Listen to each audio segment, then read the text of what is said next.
This is an XK120, looking very similar to my mother's rally car, NUB 120, and it's got a great plate, OK 120. Michael Quinn. And the perfect owner. Nice to see you. Duncan Moir, very well. Nice to see you. It's great to see your 120 here. Well, that's very kind. I'm noticing it looking very similar to my mother's rally car, with the stone guards on the fogs, on the spotlights, and the bonnet strap, a 120 number plate. What more can you need? Well, I have to say, when I was growing up, the image of 120 going sideways round an alpine hairpin caught me completely. They always say that you buy the cars that you loved as children, and when this came up, it had to be had. It had to be had. And so how long have you had it? I've had 16 years. I've done all sorts of things with it. I've had it to Moscow. I've had it time Dunmore's out at 130. Wait, Moscow? Yes. That was a rally, or? It was a rally. Yeah, it was a small rally. In about not just for dinner. No, not just for dinner. We'd had a few dinners on the way actually, and some very good lunches. But about 30 of us, I think, did Berlin to Moscow and back again, via Riga, Tallinn, St. Petersburg. We were 16 days on the road and we had 1 day's rain. It was the most fantastic outing. That's incredible. Really good. And she didn't miss a beat, except for a clutch linkage that went, and we fixed, Alastair Caldwell and I fixed it on the roadside in the middle of Lithuania. The McLaren chief engineer. The McLaren chief engineer. And the bodge that we did on the roadside lasted for 3 years. Oh, wow. No, it was fantastic. Oh, well, that's what you have. That was the brilliant thing about a Jaguar. That's the brilliant thing about a Jaguar. I think I'm right in thinking you've got an E-Type as well. I have an E-Type as well, a Series 1 3.8, which I love.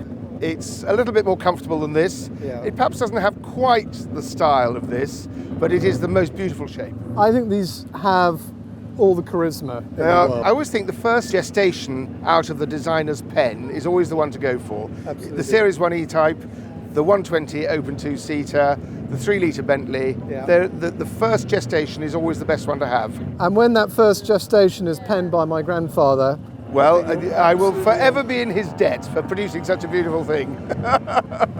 I mean, you're right. To me, this is the car that really put Jaguar on the map as well, because I don't think it's an exaggeration to say that it sort of shocked the world when it came out. I think into grey post-war Britain, to see this on a stand at the motor show in 1948, 49? Yeah, 48. 48, must have been like an electric shock to the system.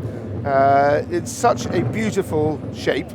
There's echoes of other designs, but actually to have it in this form, encapsulating the most extraordinarily capable engine, it was a winning formula. And a British car. British car. British product. Yeah. Affordable for many. Absolutely. Absolutely. Although they were unobtainable for a year or two, I think, until the export market. All the best things are, Michael. All the best things are. Yourself included. Indeed. A short production run. So Flywheel, this is you. I think you've been every. This is my third year.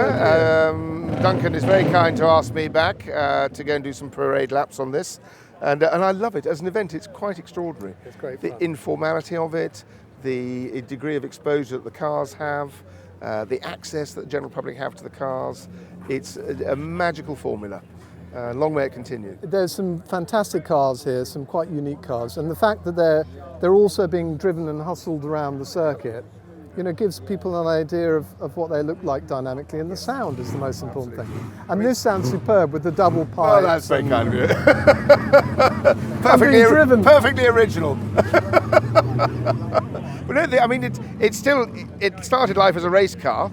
It ran in the Grand Prix in Australia in 52 and 53. Good heavens. And I bought it back in 2000, and it's been used properly ever since. So that's a really good history, isn't it? Having actually competed in period. Yeah. That makes it a very important car. Yes, it does. Because this is a car that people would have seen, young people would have seen, and been inspired by. As I was. As you were. As I was, by your dear mama. We were just saying earlier on this morning that the racing was one thing, and it proved a huge amount of the Le Mans wins were incredible. But actually, NUB, thrashing around those Alpine passes, I think did as much for the reputation of the cars. I think rallying is the most wonderful thing, because racing has a degree of exclusion about it.